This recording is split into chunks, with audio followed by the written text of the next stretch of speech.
Hola, bendiciones. En este video analizaremos acerca de la perspectiva circunstancial de la ética, resaltando cómo la comprensión adecuada de situaciones ayuda a entender mejor la revelación de Dios. Generalmente es difícil saber qué es lo correcto. Esto nos lleva a estar conscientes de que es importante tener el conocimiento básico de la instrucción dada. Referente a cómo tomar decisiones bíblicas, nos enfocaremos en la perspectiva circunstancial de ética, enfatizando cómo una comprensión apropiada de situaciones puede ayudarnos a entender la revelación de Dios.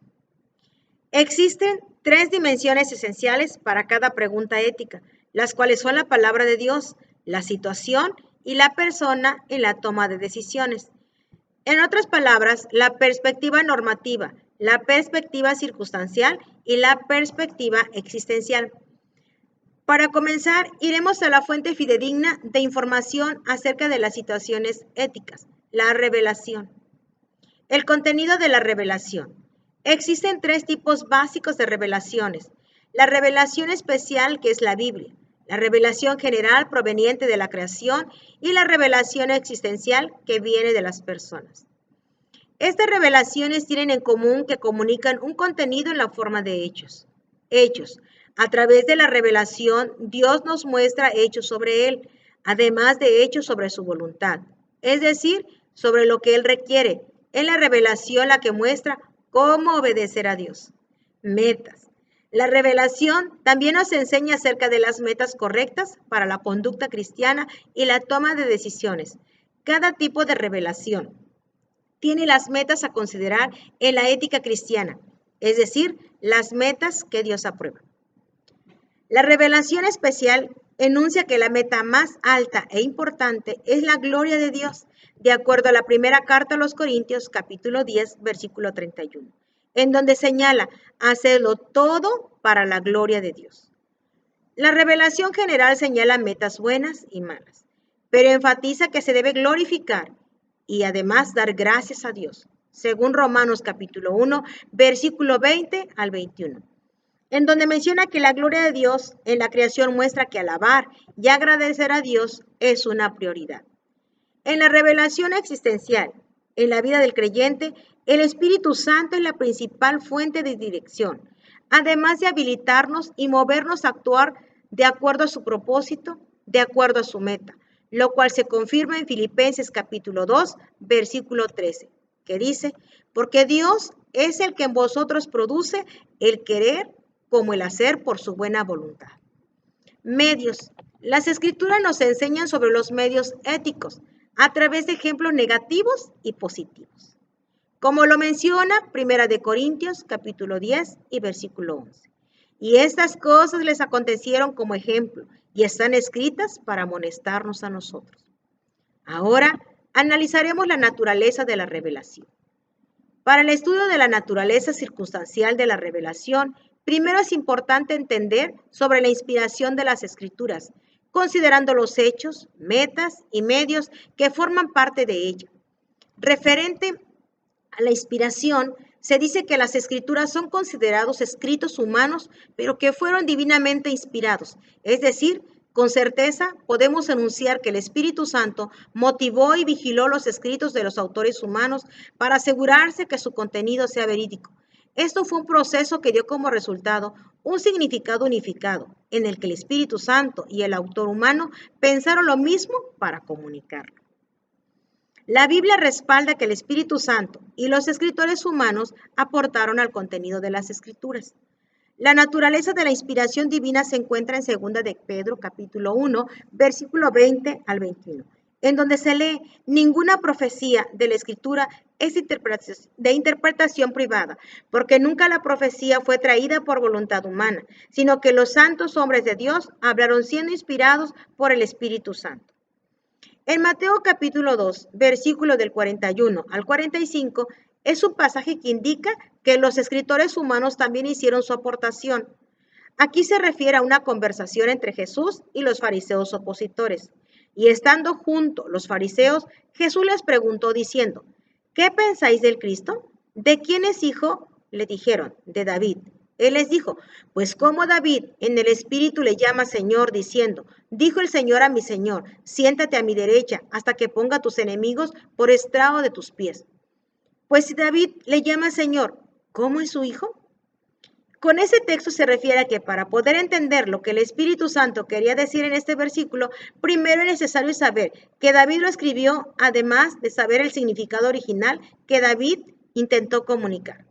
Por ende, para entender el significado original de cualquier escritura, es indispensable conocer a los autores, circunstancias, experiencia, educación, teología y sus prioridades, además de considerar información ajena a la Biblia, como hechos históricos, culturales y lingüísticos. Estrategias dirigidas a la revelación. Se considera prioridad encontrar maneras correctas de conectar las situaciones de las escrituras como nuestro mundo actual. Existen 3 estrategias populares pero equivocadas para tratar con el carácter circunstancial de la revelación: relajamiento, rigor y autoridad humana. En cuanto a relajamiento, se caracteriza porque tiende hacia la permisividad, de manera que los que usan esta estrategia son lentos para identificar y condenar los pecados en el mundo actual, trayendo como resultado que permiten lo que la Biblia prohíbe y pasan por alto los mandatos bíblicos, aduciendo que sus escritos están fuera de época. Veamos las consecuencias del relajamiento. Se racionalizan los pecados. Permite excepciones inadecuadas a los mandamientos bíblicos. Se agregan calificaciones falsas a los mandamientos de la Biblia. Ponen en acción el pensamiento erróneo de que el fin justifica los medios. Correctivos. Para el relajamiento, la Biblia proporciona el correctivo a esa estrategia equivocada en 2 de Timoteo, capítulo 3, versículo del 16 al 17. Toda la escritura es inspirada por Dios y útil para enseñar, para redarguir, para corregir, para instruir en justicia, a fin de que el hombre de Dios sea perfecto, enteramente preparado para toda buena obra. Y Deuteronomio capítulo 29, versículo 29, confirma que las escrituras fueron diseñadas para comunicar nuestro deber y el de las generaciones futuras, porque dice, las cosas secretas pertenecen a Jehová nuestro Dios, mas las reveladas son para nosotros y para nuestros hijos para siempre, para que cumplamos todas las palabras de esta ley. Rigor. Se enfocan las prohibiciones enlistadas en la Escritura como una manera de protección contra el pecado. Tiende a la extrema restricción de la conducta. Consecuencias del rigor. Destruye la libertad cristiana. Inspira desánimo en los creyentes ya que convierte la palabra de Dios en una carga pesada. Estorba la capacidad de gozarnos en el Dios de salvación. Correctivos para el rigor. Una manera de corregir el rigor es entender que las situaciones modernas son diferentes de las situaciones bíblicas, por lo cual no solo se debe imitar las aplicaciones encontradas en las Escrituras y principalmente tener presente en todo momento que la Escritura es lo suficientemente clara para comunicar la voluntad de Dios con respecto a la ética cristiana. Autoridad humana. Sucede cuando las personas confían demasiado en la autoridad humana y se dan cuando algunos líderes afirman tener una visión exclusiva en las escrituras o una autoridad exclusiva para interpretarla. Y los miembros consideran tener un conocimiento limitado para un estudio propio de la Biblia, siendo perezosos para hacerlo y rehúyen la responsabilidad de escudriñar las escrituras. Consecuencias de la autoridad humana. Rechazo de la autoridad suprema de la Biblia. Conduce a adoptar doctrinas falsas. Correctivos para la autoridad humana. Mantener la supremacía de las escrituras como nuestra mayor norma revelada, escudriñando las escrituras para ver si las cosas que estas autoridades dicen es verdad.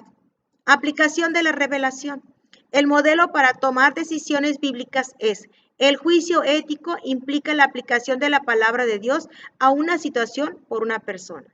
Hechos. Los cambios en los hechos requieren cambios en la aplicación de la palabra de Dios.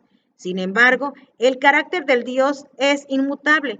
Por lo tanto, algunas acciones que en algunos periodos históricos se consideraban pecado, en otros periodos no lo son. Metas.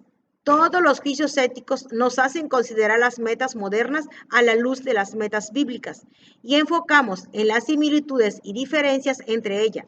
Cuando hay diferencias notables, debemos dudar en adoptar los mismos juicios y aceptar los juicios éticos cuando hay similitud. Es importante considerar que la situación de la Iglesia del Nuevo Testamento es diferente de la nuestra, por lo cual no se pueden usar los mismos medios ni se pueden dar los mismos juicios que se dieron en esa época.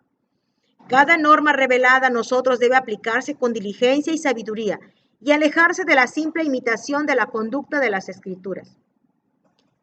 Como conclusión, tenemos que para que los creyentes tomen decisiones éticas, es necesario que entiendan su situación ética en lo referente a hechos, metas y medios, y poder tener un mejor entendimiento de la revelación de Dios. Muchas gracias. Un saludo a la distancia. Bendiciones.